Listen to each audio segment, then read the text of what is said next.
ओम नागेंद्रहाराय त्रिलोचनाय भस्मांगरागाय महेश्वराय नित्याय शुद्धाय दिगंबराय तस्मै नकाराय नमः शिवाय।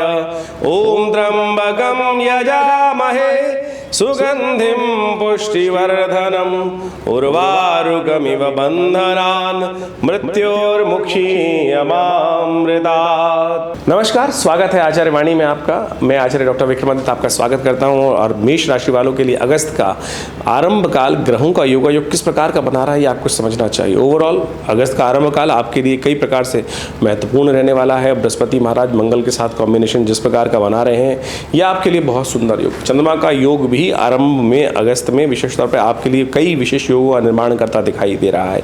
ऐसे में यदि आप अपने आप को सही रूप से उपस्थित करने का प्रयास करेंगे, बृहस्पति का पूर्ण लाभ लेने का प्रयास करेंगे, ज्ञान का सही मार्ग का उपयोग करते हुए कार्य करेंगे तो कई मामलों में आपके लिए अच्छे योग बन सकते हैं। मेष राशि वालों खासतौर पर आपके लिए बहुत कई प्रकार से अच्छे योग बनते दिखाई दे रहे हैं। लेकिन शनि महाराज इन दिनों वक्री चल रहे हैं और आपकी राशि को इस वक्त देख रहे हैं, पूर्ण दृष्टि से देख रहे हैं। ये आपके लिए एक समस्या का कारण है। अड़ियलपना छोड़ें, प्रैक्टिकल काम करने का प्रयास करें। शनि महाराज कहीं ना कहीं आपको जिद्दी बना रहे हैं, ये आपको समझ लेना चाहिए। आप बच्चे हैं, चाहे आप व्यवसायी हैं, चाहे आप दुकानदार हैं, चाहे आप स्त्री हैं, चाहे आप पुरुष हैं, तो ये बात को समझते हुए कार्य करें। थोड़ी जिद को अवॉइड करना पड़ेगा, नहीं तो ये बृहस्पति का जो पूर्ण लाभ होने का योग है ये उसका लाभ कहीं ना कहीं वंचित कर देगा आपको। समझे मेष राशि वालों क्या कुछ ग्रहों का योग है। 1 अगस्त की दिन बात करें तो बृहस्पतिवार का अवसर, द्वादशी तिथि, मिथुन राशि में चंद्रमा प्रदोष का उस दिन सुंदर योग है। ग्रहण दृष्टिकोण समझा जाए तो शिव आपके खास बहुत अच्छे योग बना रहे हैं। जन्मपत्री के राशि के हिसाब से भी बात करें तो शिव का आराधना संपूर्ण रूप से कल्याण के योग बनाने वाले हैं। गुरु प्रदोष का योग है ज्ञान के द्वारा। बृहस्पति इस वक्त ज्ञान के देवता हैं और वो आपको संपूर्ण रूप से लाभ देने के रास्ते बना रहे हैं। तो ज्ञान का यानी सही दिशा प्राप्त करने के लिए भगवान शिव का ध्यान कर लीजिए, यह आपके लिए बहुत सुंदर स्थिति उत्पन्न करेंगे। शिव का ध्यान संपूर्ण रूप से कल्याण का योग बनेगा। प्रदोष का अवसर है, हो सके तो भगवान शिव पर अभिषेक, रुद्राभिषेक अवश्य करने का प्रयास करें। देखिए ज्योतिष के दृष्टिकोण से ये बात समझते हुए कार्य करें। ज्योतिष एक आध्यात्मिक विषय भी है, ज्योतिष एक वैज्ञानिक विषय भी है, ज्योतिष एक शोध का विषय भी है। और हमने ये देखा है कि अध्यात्म के अंदर जाकर हमेशा कल्याण का मार्ग ही प्रशस्त होता है। और आज तो पूरे विश्व में इस प्रकार की रिसर्च भी अवेलेबल है कि अध्यात्म कहीं ना कहीं व्यक्ति को सरल बनाता है, दीर्घजीवी बनाता है और समस्त कष्टों से निवारण करने के लिए हिम्मत भी देता है। तो इसलिए आध्यात्मिकता को साथ साथ हम ज्योतिष को जो देते हैं अध्यात्म के साथ जोड़ते हुए, पौराणिक मतों को जोड़ते हुए हम ज्योतिष को समझाने का प्रयास करते हैं। समझे आपके लिए दिन अच्छा दिखाई दे रहा है, समय अच्छा दिखाई दे रहा है। आने वाले 2-3 दिनों में आप सही दिशा को पकड़ लें तो ध्यान करें, शिव की कृपा से आपके लिए कल्याण का योग बन सकता है। कष्ट को दूर करने का स्वयं आप योग बना सकते हैं। ग्रह तो दिखा रहे हैं अच्छी बात, तो अच्छा यूटिलाइज करने का आपको प्रयास करना है। लेकिन मकान, जमीन, जायदाद के संबंध में कहीं ना कहीं कुछ कष्ट होने के योग दिखाई देते हैं। तो उसके लिए थोड़ी बहुत टूट फूट, खराब यानी मेंटेनेंस इत्यादि पे कुछ ज़्यादा खर्चे होने के योग बन सकते हैं। तो उसके लिए आपको थोड़ा ध्यान रखने की ज़रूरत है। 2 अगस्त की बात करें, शुक्रवार का अवसर, त्रयोदशी तिथि और उस दिन मासिक शिवरात्रि का योग बन रहा है। कावड़ का पूरा पुष्पधार भारत में माहौल बना हुआ है। भगवान शिव की अवश्य आराधना करें। गंगा जल भगवान पे चढ़ाया जाता है और कहा जाता है कि एक छोटा सा गंगा जल का लोटा भगवान पे चढ़ाने से समस्त मनोरथों को सिद्ध करने के भगवान आशीर्वाद देते हैं। इसमें कहीं अतिशयोक्ति नहीं है, केवल विश्वास चाहिए, दृढ़ विश्वास। ग्रह नक्षत्र दृष्टिकोण से यदि हम समझें तो आपके लिए ये ग्रह योग दिखा रहे हैं कि कहीं ना कहीं लाभ, धन संचय, सेविंग्स बढ़ने के योग भी बनते दिखाई दे रहे हैं। बुद्धि से, वाक पटुता से कहीं ना कहीं लाभ प्राप्ति के योग बन सकते हैं। तो आप इसका पूर्ण कार्य करने का अवश्य प्रयास कीजिएगा, अच्छा रहेगा। शनि महाराज जैसा हमने आपको बताया कि इन दिनों आपकी राशि के अनुसार से 11वें भाव में बैठकर वक्र अवस्था में है और वो लग्न पर दृष्टि डाल रहे हैं। तो थोड़ा सा कहीं ना कहीं शनि का उपाय अवश्य करने का प्रयास करना चाहिए। 3 तारीख को शनिवार ही है, 3 अगस्त को चतुर्दशी तिथि है और साथ साथ कर्क राशि में चंद्रमा सुबह सुबह प्रवेश कर लेंगे 5:45 पर। तो शनि का उपाय इस दिन एक विशेष उपाय हम बता रहे हैं आपको, क्योंकि इस दिन चतुर्दशी और अमावस्या का योग बन रहा है और अगले दिन हरियाली अमावस्या का योग बन रहा है। तो इसी दिन ये उपाय कर सकते हैं, क्योंकि अगले दिन शनि का जो उपाय हम बताने जा रहे हैं वो करने से उतना लाभ नहीं होगा। तो शनिवार के दिन शनि को मनाइए। देखिए शनि अभी यहाँ पर कम से कम लाभ वाले स्थान पर जो बैठे हैं, अभी 9-10 महीने रहना है इनको। तो एक सुंदर पवित्र जगह पर एक पीपल का पेड़ रोपित करने का आपको प्रयास करना चाहिए। देवस्थान में जाकर, किसी साफ सुथरी जगह पर जाकर, बगीचे में जाकर अपने हाथ से एक सुंदर पीपल का पेड़ रोपित करने का प्रयास करें। हफ्ते के हफ्ते उसमें पानी अवश्य देने का प्रयास करें। देखिएगा ये शनि को अनुकूल करेगा। शनि की जो वक्र गति है, ये शनि की वक्र गति है ना कहीं डेटोरेट कर रही है, आपको रास्ता तो बना रही है कि आप दोबारा उस चीज़ों को कर सकते हैं, ये जो, लेकिन है शनि का वक्री होना शुभ नहीं है आपकी राशि के अनुसार से। ये स्थिति, ये थोड़ी सी परिस्थितियों को विकट और थोड़ा सा भारी करते दिखाई दे रही है। हनुमान चालीसा का पाठ करें, जो उपाय बताया ये अवश्य करें। ये तो आपके लिए प्राकृतिक तौर पर भी लाभ देगा और साथ साथ आपके ग्रह को भी कहीं ना कहीं नेगेटिव प्रभाव से निकाल कर पॉजिटिव की तरफ ले जाने का प्रयास करेगा। और जल देना पीपल के पेड़ को, ये आपके लिए अच्छा रहेगा। रविवार को छोड़ सकते हैं, रविवार को जल ना दें, इस बात का ध्यान रखते हुए कार्य करना आपके लिए अच्छा रहेगा। 4 अगस्त के दिन बात करें, रविवार का अवसर, अमावस्या तिथि, उस दिन रवि पुष्य योग भी बना हुआ है, हरियाली अमावस्या का योग बना हुआ है। ऐसे में ग्रह नक्षत्रों के दृष्टिकोण से देखा जाए तो आपके लिए स्वास्थ्य के दृष्टिकोण से थोड़ा ध्यान रखने की ज़रूरत है। स्वास्थ्य के दृष्टिकोण से थोड़ा ध्यान रखते हुए कार्य करेंगे, नहीं तो थोड़ा समय भारी दिखाई देता है। महामृत्युंजय मंत्र का जप करें और हो सके तो अन्न का दान करने का प्रयास करें। सूर्य को जल देने का प्रयास कीजिए। चंद्रमा और सूर्य की युति चतुर्थ भाव में जिस प्रकार से आपकी राशि में बन रही है, वो थोड़ा सा कहीं स्वास्थ्य के मामले में परेशान ना उत्पन्न करे, तो इसलिए बाहर का खाना, अनहाइजीन खाना बिल्कुल अवॉइड करने का प्रयास करें। उसमें कहीं गलती करना आप पे भारी पड़ सकता है। 5 अगस्त का अवसर, सोमवार, सावन का सोमवार, और इस बार सावन बहुत विशेष योग बना के लाया है। श्रवण के नक्षत्र के साथ ही शुरू हो रहा है ये युवा मास और अंत भी इसी के साथ होगा। 5 सोमवार का सुंदर योग पड़ा है, उसमें तीसरा सोमवार सावन का पड़ रहा है। ग्रह नक्षत्रों के दृष्टिकोण से परिवर्तन के संकेत दे रहे हैं ग्रह। बृहस्पति, शुक्र के साथ, बुध के साथ चंद्रमा बहुत सुंदर योग बनाएंगे और ये आपके लिए कहीं ना कहीं विजय के योग बनाते दिखाई देंगे। और ऐसे में एक बात का ध्यान रखिएगा कि सुबह थोड़ी भारी दिखाई देती है, शाम को आपके लिए पॉजिटिव रिजल्ट्स आने के योग बनते दिखाई दे रहे हैं। बुध ग्रह इस दिन वक्री हो जाएंगे। सुबह 10:30 बजे के आसपास जो सिंह में चलते हुए बुध हैं वो वक्र अवस्था प्राप्त करेंगे और ये चीज़ें थोड़ी सी ऐसी दिखाई दे सकती है कि थोड़ा सा चीज़ों को ऑर्गेनाइज करने में आपको दिक्कत आ सकती है। इसलिए बुध को शक्ति देने का आपको प्रयास करना चाहिए। बुध के मंत्र का जप करें, हो सके तो विजया से भगवान का अभिषेक करने का प्रयास करें। विजया रस यानी भंग के रस से भगवान का अभिषेक, बिल्वपत्र भगवान पर अर्पित करने का प्रयास करें। सावन का तीसरा सोमवार है और विवेकानंद योगाश्रम में हमने इस अवसर पर पूरे जो महीना है भगवान शंकर का रुद्राभिषेक चल ही रहा है। इस दिन विशेष तौर पर बड़ा कार्यक्रम रहेगा, आप भी इसमें सम्मिलित हो सकते हैं। अपने नाम से रुद्राभिषेक भगवान का करा सकते हैं और ये भगवान का रुद्राभिषेक दिव्य यज्ञ होता है।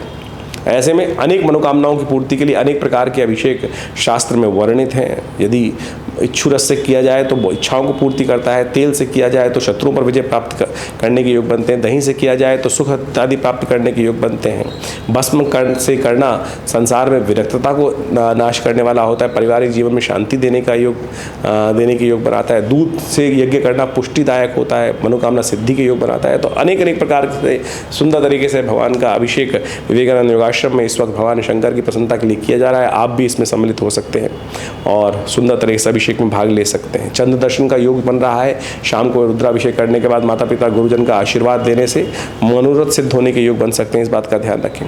6 अगस्त का अवसर मंगलवार की तिथि और मंगलवार का अवसर है, द्वितीया तिथि है और इस दिन ग्रह नक्षत्रों के दृष्टिकोण से संधारा दूज का योग बन रहा है। यदि ग्रह नक्षत्र दृष्टिकोण से देखा जाए तो आपके कार्यों में अच्छा सा उत्साह आपको बनता दिखाई दे रहा है। शुक्र के साथ चंद्रमा विराजित होकर आपकी राशि के अनुसार से पंचम भाव में बैठे हैं, जो कई मामलों में आपके लिए मार्ग अच्छा करता दिखाई दे रहे हैं। चलने की ज़रूरत है और सही मार्ग पकड़ने की ज़रूरत है, उसमें कहीं ना कहीं आगे बढ़ने का योग बन सकता है। मंगलवार का दिन हनुमान जी के स्तवन करने दिन, सावन का सोमवार और सावन का मंगलवार पड़ रहा है और साथ बात जो सुंदर योग चल रहा है। तो ऐसे में हमने विवेकानंद योगाश्रम में इस दिन बड़ा कार्यक्रम रखा है।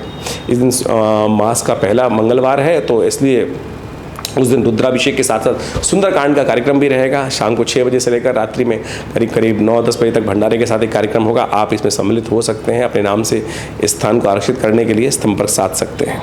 एक बात का और ध्यान रखें, 5 और 6 तारीख को अश्लेषा और मघा नक्षत्र का योग बन रहा है। ये मघा, अश्लेषा, मघा नक्षत्र रेवती, अश्विनी मूल नक्षत्र की तरह गणमूल के अंतर्गत आते हैं। तो ऐसे में इन नक्षत्रों में जो जन्म लेते हैं उनको मूल शांति अवश्य कराने का प्रयास करना चाहिए। अन्यथा जीवन में कई बार बेकार के कष्ट होने के योग बार बार बनते रहते हैं। इन सबसे निवृत्त होने के लिए सुंदर तरीके से कार्य करने का आपको प्रयास करना चाहिए। भगवान का स्तवन करने का अवसर है और मूल शांति का मंत्र वास्तविक तौर पर भगवान शंकर का ही मंत्र होता है। तो ऐसे में अवश्य 27 दिन तक 1000 जप कर मूल शांति कराने का प्रयास करें। और जिन जातकों की बड़े होने पर उनको पता है कि नहीं की गई थी परिवार के द्वारा मूल शांति, वो इस समय भी करा सकते हैं और करा लेनी चाहिए। इस बात का ध्यान रखते हुए कार्य करें। 7 अगस्त का अवसर, बुधवार की तिथि, बुधवार और तृतीया तिथि है। मधुश्रवा तीज का योग बन रहा है। ग्रह नक्षत्रों के दृष्टिकोण से यदि हम बात करें तो ये समय आपके लिए सही मार्ग पर आगे चलने का योग दिखाई देता है और बहुत सारे लोगों से आपको रास्ता भी प्राप्त होगा, सहज अच्छा सा योग बनता दिखाई देगा। तो आप कोशिश ये करें, मन शांत कर सही मार्ग पर चलते हुए कार्य करने का प्रयास कीजिए। ग्रह आपके लिए पूरे उचित रूप से हेल्प करते दिखाई दे रहे हैं। हरियाली तीज है। बिलपत्र का भगवान को शंकर को अर्पित करना संपूर्ण रूप से कल्याणकारी रहेगा। 8 अगस्त का अवसर, बृहस्पतिवार की तिथि, चतुर्थी तिथि, कन्या राशि में चंद्रमा सुबह 3:15 पर पदार्पण करेंगे और ये आपके लिए धन तो प्राप्त करना सुलभ कराएंगे, लेकिन स्वास्थ्य के दृष्टिकोण से कहीं ना कहीं कुछ परेशानी खड़ी करने के योग दे सकते हैं। तो ध्यान रखें, बहुत ज़्यादा अपने आप को ओवर बिजी ना करने का प्रयास करें। स्वास्थ्य यदि खराब होगा तो सब चीज़ें खराब हो सकती हैं। चावल का दान करना, पीली चीज़ों का दान करना, ये सब आपके लिए अच्छा दिखाई देगा। 9 अगस्त का अवसर, शुक्रवार की तिथि, पंचमी तिथि है, नाग पंचमी का योग है। ऐसे में दूध के द्वारा भगवान शंकर का अभिषेक करें। देखिए, ग्रह नक्षत्र कहीं ना कहीं लाभ की स्थिति प्रशस्त करते दिखाई दे रहे हैं, लेकिन थोड़ा सा आपको शत्रु पक्ष का ध्यान रखते हुए ज़रूरत है। खट्टे फलों का दान करना ये आपके लिए उपयुक्त दिखाई देता है। जो सामने आपका विरोधी पक्ष है वो आपके लिए कहीं ना कहीं कुछ ना कुछ समस्याएं उत्पन्न करने की दे सकता है। कुछ ना कुछ नए जो विपत्तियां हैं वो आपके सिर उठाते दिखाई देंगी। ग्रह नक्षत्रों के दृष्टिकोण से उनके संबंध में आपको उपाय करना चाहिए और तेलाभिषेक भगवान शंकर का करना आपके लिए अच्छा रहेगा। शनि महाराज इन दिनों आपके लिए थोड़े से कष्ट के योग बना रहे हैं, तो उसका उपाय भी करने की ज़रूरत है। 10 अगस्त को शनिवार का अवसर ही पड़ रहा है और षष्ठी तिथि है और उस दिन ग्रह नक्षत्रों के दृष्टिकोण से आप समझें, शनि महाराज लगातार आपकी राशि के अनुसार से अभी आने वाले 8 महीने जो हैं वो वक्त, अभी 3-4 महीने तो वक्त चलेंगे, उसके बाद 11वें भाव में चलेंगे, वो लाभ की स्थिति प्रशस्त करेंगे, लेकिन वक्र स्थिति में उनका उपाय करने की ज़रूरत है। देवयोग से सावन का मास पड़ रहा है, तो ऐसे में आप अवश्य तेलाभिषेक भगवान का करने का प्रयास करें। तिल के तेल से भगवान का अभिषेक करें। शनि अनुकूल होंगे और शनि का नेगेटिव प्रभाव आपके जीवन से दूर होगा। ज्योतिष विज्ञान के अनुसार से जब हम गणनाओं को समझते हैं तो उसका प्रत्यक्ष रूप से प्रभाव जीवन में क्या कुछ पड़ रहा है वो अच्छे से समझ में आ सकता है और उसी के परिवर्तन के रूप में यदि हम कुछ परिवर्तन लाने का प्रयास करें, कर्म को बदलने का प्रयास करें, तो जीवन में बड़ी से बड़ी विपदा का निदान भी मिल सकता है। ये भी प्रत्यक्ष प्रमाण है और हजारों लोगों ने इसका लाभ लिया है। ज्योतिष की गणनाएं बता देती हैं कि आने वाले समय में कैसा समय आपके लिए रहेगा और उसी के अनुसार से यदि हम जीवन में रास्ता मार्ग परिवर्तन कर लें तो अपने जीवन में हर्ष उल्लास आनंद के मार्ग भी प्रशस्त कर सकते हैं। हमने आपके समक्ष में आपकी जन्मपत्री, आपके प्रश्न को समझते हुए, साथ साथ आपकी ग्रह गणना की राशि के अनुसार से समझते हुए, जो कुछ समय का को समझते हुए आपके समक्ष रखा है वो आपको अच्छे से समझना चाहिए। देखिए, काल गणना ज्योतिष की जो है वो कई प्रकार से की जाती है। एक तो जन्मपत्री के हिसाब से की जाती है, एक गोचर के हिसाब से की जाती है और अनेक ऋषियों ने अनेक मत उसके संबंध में उपस्थित किए हैं। उन समस्त मतों को एक साथ यदि अध्ययन के रूप में रखा जाए तो उससे बहुत कुछ जानने को मिल सकता है। और सबसे बड़ी बात तो ये है कि केवल जानने को नहीं, बदलने का रास्ता भी प्रशस्त हो सकता है। ऐसे किसी भी विज्ञान का फायदा नहीं है जो केवल बता दे ऐसा ऐसा होने के योग है लेकिन परिवर्तन का रास्ता ना बनाए। रेमेडियल एस्पेक्ट जो है वो ज्योतिष का बिल्कुल प्रत्यक्ष है और आवश्यकता है कि हम उस पर विश्वास करें। बहुत सारे लोग केवल इसी बात को कह देते हैं कि नहीं, हम नहीं परिवर्तन कर सकते। नहीं, ऐसा संसार में कोई नहीं है जो हम परिवर्तन नहीं कर सकते। हमने भाग्य जो बनाया है वो अपने कर्म से ही बनाया है और हम भाग्य जो है, समय जो है, उसको बदलेंगे भी अपने कर्म के अनुसार से।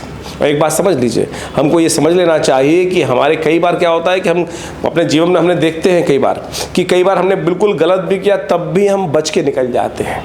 और कई बार क्या समस्या होती है, हमने कुछ भी गलत नहीं, किसी व्यक्ति ने कोई गलत नहीं किया तब भी वो परेशानी में फंस जाता है। क्या है? खेल है आपके शुभ कर्मों का, पुण्य कर्मों का। जब आपको लगे कि आप वहाँ बच के निकल गए तो भगवान का शुक्रिया अदा कीजिए कि हाँ, हमारे पुण्य कर्म थे जो हमारे वो आगे और वो हमारे जीवन में शुभ हमको दे गए। इसलिए पुण्यों का अकाउंट जो है वो हमेशा भर के रखने का प्रयास करें। और कई बार जो देखा जाता है जब जीवन में समस्या आनी शुरू हो जाती हैं अच्छे कर्म करने के बावजूद भी, तो समझ लीजिए कहीं ना कहीं पुण्यों का अकाउंट जो है बहुत जल्दी समाप्त हो रहा है और उसमें आवश्यकता है बहुत जल्दी से भरने की। इसलिए जो शुभ कर्म हमेशा कैसे भी जब भी अवस्था मिल जाए, कैसे भी राज मिल जाए, वो करने का हमको प्रयास करना चाहिए। इसीलिए भारतीय संस्कृति में ऋषि मुनियों ने छोटे छोटे उत्सवों का निर्माण किया। ये सावन का प्रभाव है, ये भादों का प्रभाव है, ये जन्माष्टमी है, ये राखी है, ये अनेक उत्सव हैं, ये प्रदोष का व्रत है, ये सत्यनारायण का व्रत है। ये सब के सब आपको सात्विकता की तरफ ले जाते हैं, पुण्यों को उदय करने की तरफ ले जाते हैं। सुबह शाम आपके हाथ से कुछ निकल जाए, दान आ जाए, दिया लिया सामने आ जाए, तो आप मान के चले कि आपके बहुत पुण्य भाग्य उदय करने के रूप बनते हैं। तो इसलिए बहुत सारे लोग इस संसार में आपके मनोमस्तिष्क में नेगेटिव बात डालने का प्रयास करेंगे, इसका कोई प्रभाव नहीं होता। अपने दिल पे हाथ रख के समझ लीजिएगा, क्योंकि आपने भी इसको प्रभाव को समझा होगा, जीवन में बहुत बार देखा होगा।